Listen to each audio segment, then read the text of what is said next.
Hello, my tubies. It's me, Sheila Truelove, and today I want to talk about things you know when you're over 40, or things that you should know.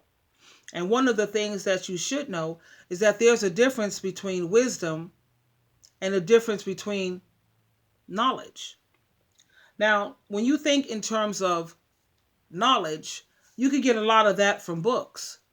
But there's lessons from books, and then there's lessons from life. Now, wisdom is education plus experience. And that's one of the things that younger people lack. They may have that education part down pat, but they lack experience in so many things. Now, with experience, that's what's needed in order to provide them with the proper perspective, wouldn't you say? Like, you have a lot of folks who may have education, but do they have the experience of what it's like to be a single parent? Do they have the experience, which leads to like, you have a lot of people who come down hard on their parents. They may have the education or the knowledge of how you're supposed to parent, and how you're supposed to do this and how you're supposed to do that. But what experience do they have as a single parent? They don't. You have so many people who have all of this book knowledge, but they don't have life knowledge. Like me, I have been at the top of the mountain. And when I say that, I'm talking about I've had my share of experimentation with certain things, and I was at the top of the mountain. And thanks to the mercy and the love of God, I made it down from the top of the mountain back down here in one piece and still alive. A lot of people have gone through things and have not made it back. So when people want to tell me certain things, I say, look, baby, stand back. You know what I'm saying? I have been at the top of the mountain. You haven't. You don't have that experience. So you need to chill. You really do. So that's one of the things that you should know when you are over the age of 40. A person who is over the age of 40 should also know that they need to keep acquiring education, whether that's updating their skills for work, or whether it's keeping up your social skills, because you have so many people in this world who lack social skills, which is one of the reasons why I had to leave that cult that I was with, because children who are raised up in that cult, that's one thing I've noticed, they're very socially awkward. When they get out here in the real world, they're a mess because they lack what? Experience. So a person who is in their 40s, they know also that learning is not something that's only done in a classroom. You learned a lot of things living life, and this is a lifelong essential thing if you want to continue to be successful, or if you want to be successful. When you're in your 40s, you also realize that instead of the one going around uh, constantly soaking up information and being like a sponge and soaking up every tidbit that you can, you realize that young people are going to start coming to you for advice, and they're going to be coming to you expecting you to answer certain questions for them, rather than you being on the side of asking the questions. Younger ones are going to be coming to you asking questions, and 9 times out of 10 we really don't mind that. We're really comfortable with that. That's why it says it's also good for older ones to set a fine example, because the younger ones this day and age, they hardly have any role models. But once you hit 40, or you're over 40, you realize the importance of this role models. When you're in your 40s and up, you also realize that getting worked up over little bitty things and wasting your mental energy on things, that's just a big fat waste of time. You don't get as worked up over little things like you did when you were younger. When you are 40 and over, you realize that it's important for you to focus on things that are important. You know how to prioritize. You know what's important and what's really not. And you learn not to get so bent out of shape, and not to worry over the things that you used to worry about, like when you were younger. You grown to realize now that you are wiser and more seasoned that things usually work out. And it usually does. One way or the other, it's going to work out. Also, as you get more and more seasoned, more and more flavored, which is wonderful, you realize that there's a time to just keep your mouth shut. You realize that sometimes people just want someone to listen and they don't want your viewpoint or your advice. So sometimes it's just best to nod your head and just listen. No need to offer you advice or go on the defensive. And this is something that as you get older, I hate to use the word older, as you mature and as you become more flavored and more seasoned, you become aware of these things. You know these things. Also, as you become 40 and above, you know that family comes first. But you usually learn these things when you are in your 40s and 50s and up. Because sometimes when you're young, you take things for granted and you don't know how to put your family first. And that's not cool. You're not supposed to put no religious organization before your family. The only thing that comes before your family is God and Jesus Christ. And next should be your parents. I know you people got parents that are whatever the hell, but I know one thing, what that Bible says. People, don't shoot the messenger. That Bible says the first command, not the second, third, fourth, or fifth, the first command with the promise for things to go well for you. Is it how you treat your husband? No. Is it how submissive you are to some dusty nignog? No.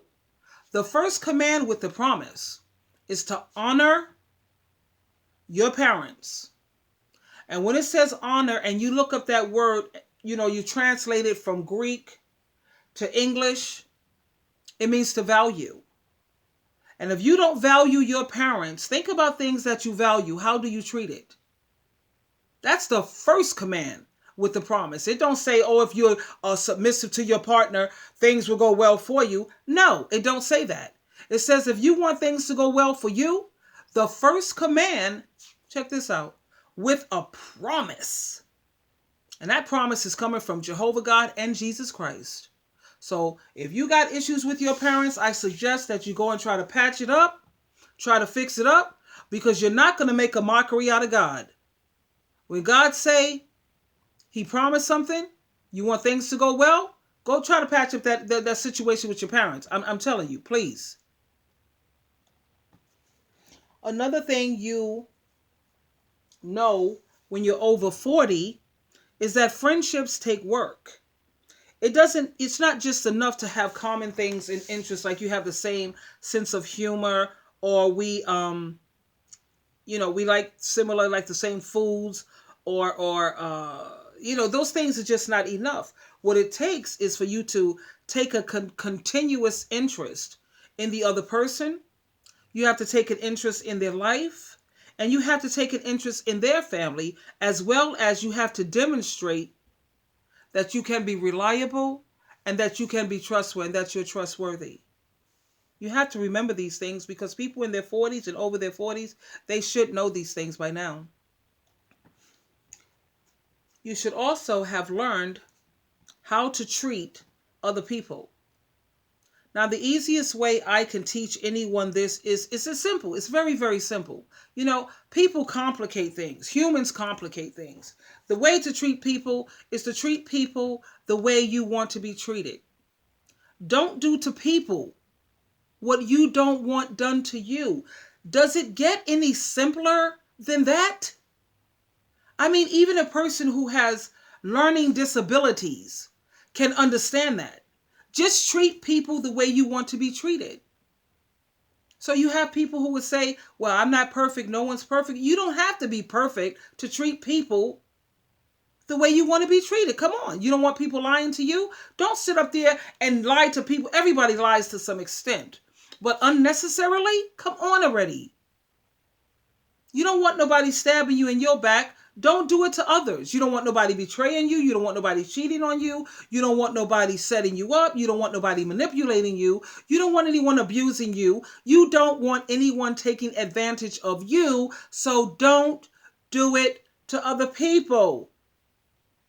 I can't, I can't say it any more simpler than that. I'm sorry, really. I've also learned, and hopefully others have learned by now also, that anything worth having, it's going to take work.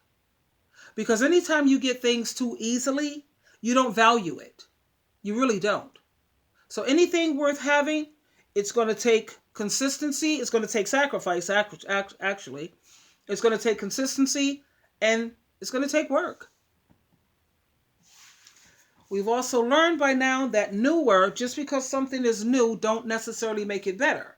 Like you have so many people, they want to trade in their partner because they feel that they need a new start in life and they want something new. New is going to be better. It's going to be more exciting. Yeah, sure. Until you get to the other side of it.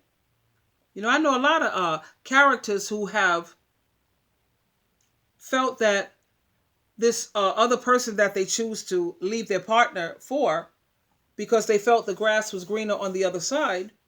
And then when they got to the other side, they realized, oh my God, OMG, man, this ain't even grass. This is AstroTurf. So of course they want to try to skedaddle right back over to their their ex-partner. But yeah, for most, for Sheila True Love, you can't come back over here. Forget that crap. You know what I mean? And then you have like a lot of these men, they sit up here and they're chasing after girls. They're not looking for women. They're looking for girls. They're chasing after these girls because they're starting to lose erections. And now they're in panic mode.